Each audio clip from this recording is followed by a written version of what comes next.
Frank Abagnale Jr. from Catch Me If You Can by Malia Bryant and Sydney Green.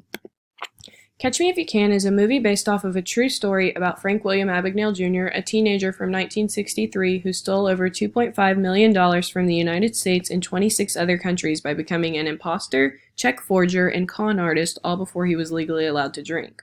The movie was directed by Steven Spielberg and produced in 2002, starring Leonardo DiCaprio as Frank and Tom Hanks as the FBI investigator Carl Hannity. In the beginning of the movie, it shows the multiple struggles Frank begins to endure, such as the bank denying his dad's request for a loan, as well as his parents getting a divorce. He reacts by moving out of the house and changing his name, which was only the beginning of his journey. Throughout the movie, Frank becomes a pilot for Pan Am Airlines, a Georgia physician, and a lawyer from Louisiana, all while running from the FBI. Our group believes that Frank Abagnale Jr. has a psychopathy personality disorder. A psychopath is described as having a lack of empathy and remorse, obtaining bold and egotistical traits, and can be seen as antisocial. Their ability to lack emotions can lead to the manipulation of others.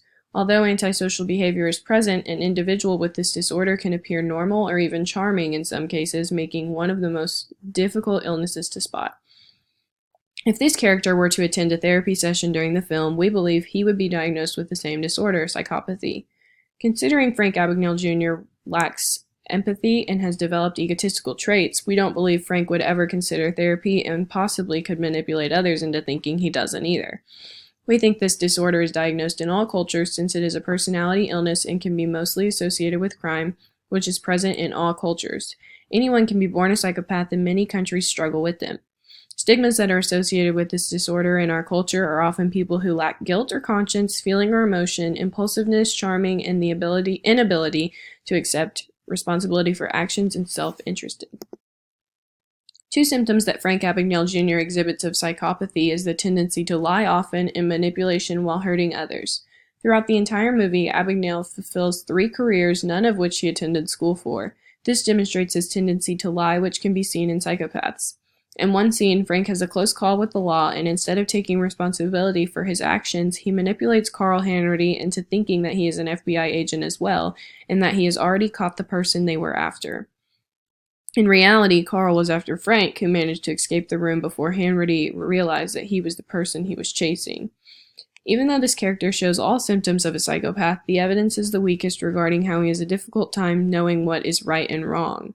Although it is assumed that Frank understands what he is doing is wrong but continues to anyways, Frank is never truly punished for his crimes. Considering there is no cure for psychopathy, our best treatment plan is to open up a place for psychopaths to be restrained but still allow freedom and human rights. Individuals who show at least more than 3 symptoms are to be put in this establishment until proven to not be a psychopath or have signs of improvement. Since no pill or vaccine could cure this disorder, the only alternative could be therapy, but even then, this is a personality illness which is dependent on if the individual feels the need to seek help or has the desire to do so. We feel this treatment would be appropriate to this disorder, considering most individuals with this illness are greatly associated with crime and are at a high risk for hurting others or society. This treatment could have lots of ethical concerns, such as people losing certain rights or the risk of someone being placed in the institution that is not an actual psychopath.